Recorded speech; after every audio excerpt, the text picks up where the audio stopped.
trastornos, desequilibrios homeostáticos. La mayor parte de los capítulos de este libro incluyen al final una presentación concisa de las enfermedades y los trastornos más importantes que ilustran las alteraciones de la homeostasis. Estas descripciones proporcionan respuestas a muchas preguntas que el lector podría formular acerca de algunos problemas médicos. Célula de cáncer de pulmón en vías de división. Cáncer. El cáncer es un grupo de enfermedades caracterizadas por proliferación celular anormal o descontrolada. Cuando las células de una parte del cuerpo se dividen sin control. El exceso de tejido que se genera se denomina tumor o neoplasia, neo igual a nuevo. El estudio de los tumores constituye la oncología, onco igual a tumefacción o masa. Los tumores pueden ser cancerosos y a menudo fatales. O pueden ser benignos. La neoplasia cancerosa se denomina tumor maligno.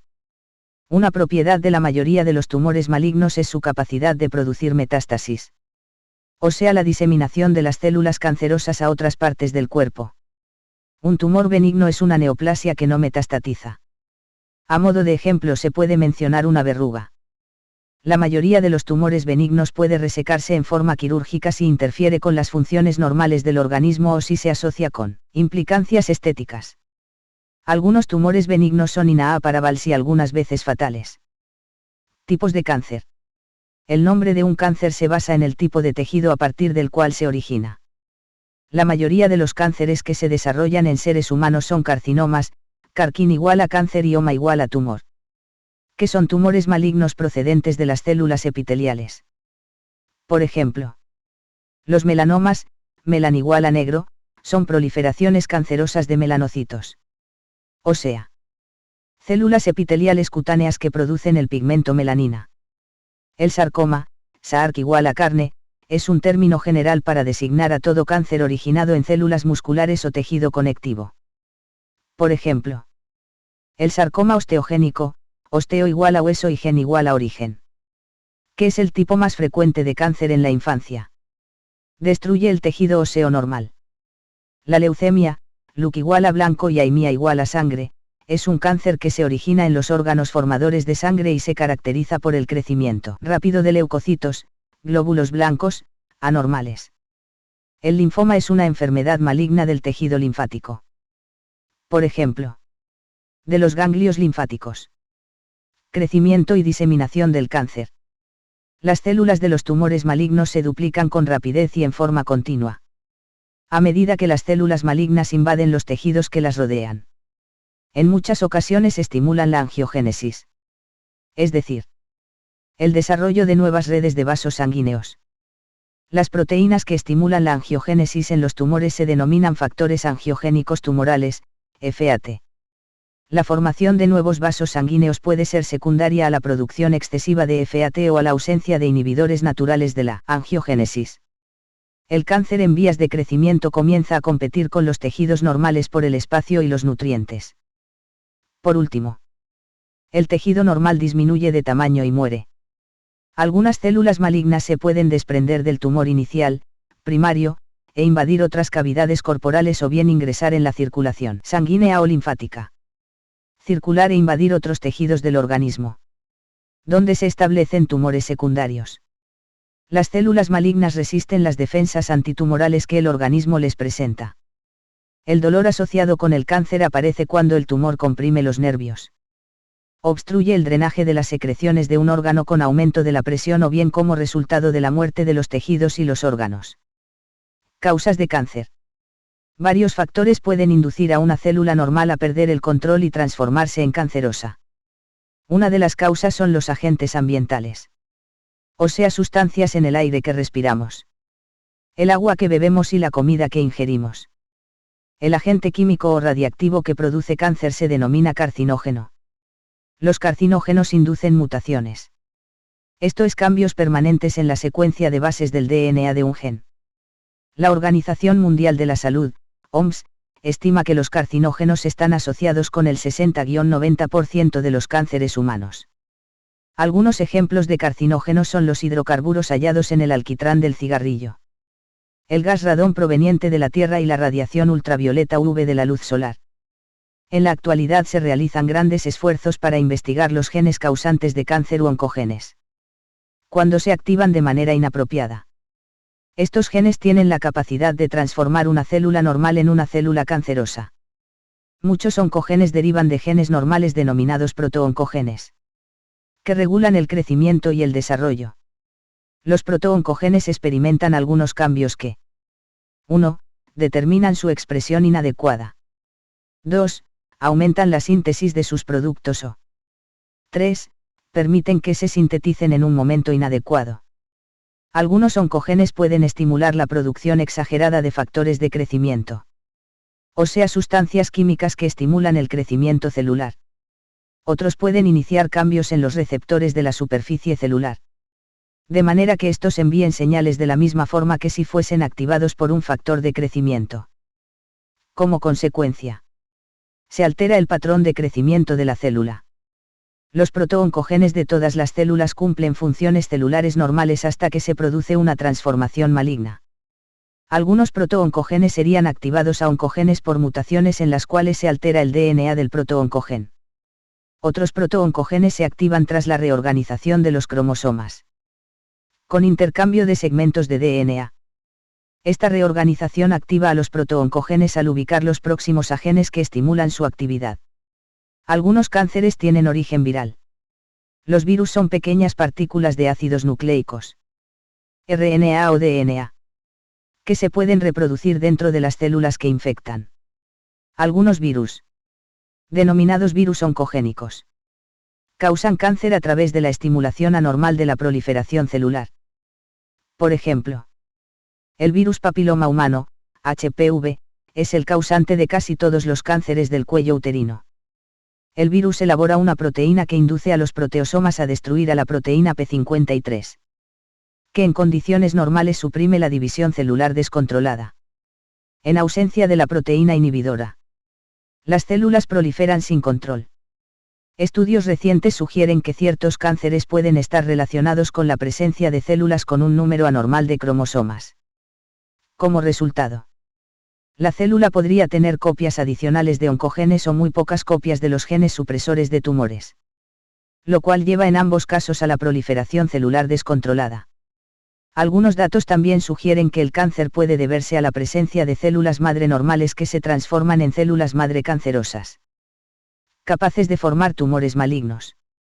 Más adelante en este libro se comentará el proceso inflamatorio, que es una respuesta defensiva contra la lesión tisular. Se cree que la inflamación contribuye a varios pasos del desarrollo del cáncer. Algunas evidencias sugieren que la inflamación crónica estimula la proliferación de células mutadas y mejora su supervivencia. Promueve la angiogénesis y contribuye a la invasión y la producción de metástasis. Se identificó una relación contundente entre ciertos trastornos inflamatorios crónicos y la transformación del tejido inflamado en tejido maligno. Por ejemplo, la gastritis crónica, inflamación de la mucosa gástrica, y las úlceras pépticas podrían causar entre el 60 y el 90% de los cánceres de estómago. La hepatitis crónica, inflamación del hígado, y la cirrosis hepática serían responsables de alrededor del 80% de los cánceres hepáticos. El cáncer colorectal es 10 veces más frecuente en pacientes con enfermedades inflamatorias crónicas del colon, como colitis ulcerosa y enfermedad de Crohn. Asimismo, desde hace tiempo se reconoce la relación entre la asbestosis y la silicosis, dos trastornos inflamatorios pulmonares crónicos, y el cáncer de pulmón.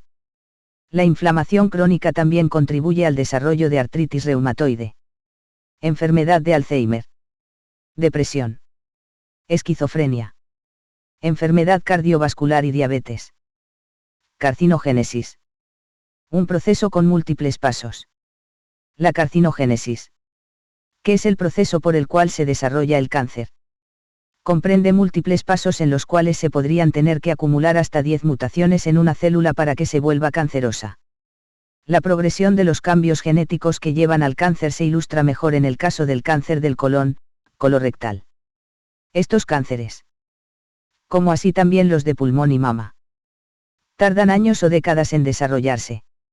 En el cáncer de colon, el tumor comienza como un área con mayor proliferación celular generada por una mutación. Luego, este crecimiento progresa hacia un crecimiento anormal, aunque no canceroso. denominado adenoma. Después de 2 o 3 mutaciones más, se produce una mutación del gen supresor de tumores P53 y se desarrolla un carcinoma. El hecho de que sean necesarias tantas mutaciones para que se desarrolle un cáncer indica que el crecimiento celular se encuentra en condiciones normales bajo la supervisión de numerosos sistemas de control. De hecho, no resulta sorprendente que el compromiso del sistema inmunitario también constituya un componente significativo de la carcinogénesis. Tratamiento del cáncer. Muchos cánceres son paseíables de resección quirúrgica. Sin embargo, cuando el cáncer está muy extendido en el cuerpo o se presenta en órganos como el encéfalo, cuyo funcionamiento sería gravemente perjudicado por la cirugía, la quimioterapia y la radioterapia pueden ser alternativas válidas. Algunas veces se utilizan las 3 formas de tratamiento combinadas. La quimioterapia consiste en la administración de fármacos que causan la muerte de las células cancerosas. La radioterapia destruye los cromosomas y bloquea la división celular. Como las células cancerosas se dividen con gran rapidez, son más vulnerables a los efectos destructivos de la quimioterapia y la radioterapia que las células normales.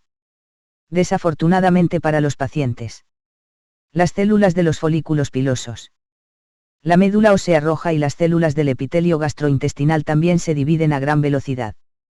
Por esta razón, los efectos colaterales de la quimioterapia y la radioterapia consisten en caída del cabello debido a la muerte de las células de los folículos pilosos, náuseas y vómitos generados por la muerte de las células que tapizan el estómago y los intestinos y mayor susceptibilidad a las infecciones como consecuencia de la menor producción de leucocitos en la médula ósea. El tratamiento del cáncer es dificultoso porque no se trata de una enfermedad única y porque las células que componen la población de un tumor rara vez se comportan todas de la misma forma. Aun cuando se piensa que la mayoría de los cánceres procedería de una sola célula anormal. Cuando un tumor alcanza un tamaño detectable, puede contener una población diversa de células anormales. Por ejemplo, algunas células cancerosas originan metástasis con gran facilidad, mientras que otras no lo hacen. Algunas son sensibles a la quimioterapia y otras son resistentes a los fármacos utilizados. A causa de esta diferencia en la sensibilidad a los fármacos, un agente quimioterápico puede destruir las células sensibles, pero no impide la proliferación de las células resistentes. Otro tratamiento potencial del cáncer que se desarrolla en la actualidad es la viroterapia, que consiste en el uso de virus para destruir las células cancerosas. Los virus que se utilizan en esta estrategia están diseñados de forma tal que se dirijan en forma específica a las células cancerosas sin afectar la salud de las otras células normales del organismo. Por ejemplo, ciertos virus se adhieren a proteínas, como, por ejemplo, anticuerpos, con afinidad específica por los receptores hallados solo en células cancerosas. Una vez dentro del cuerpo, los virus se unirán a las células cancerosas y luego las infectarán. De esta manera, podrían destruirse las células cancerosas cuando el virus cause la lisis celular. Los investigadores también evalúan en la actualidad el papel de los genes reguladores de las metástasis, que controlan la capacidad de las células cancerosas de producir metástasis. Los científicos esperan desarrollar fármacos para manipular esos genes y, por lo tanto, bloquear las metástasis de las células cancerosas.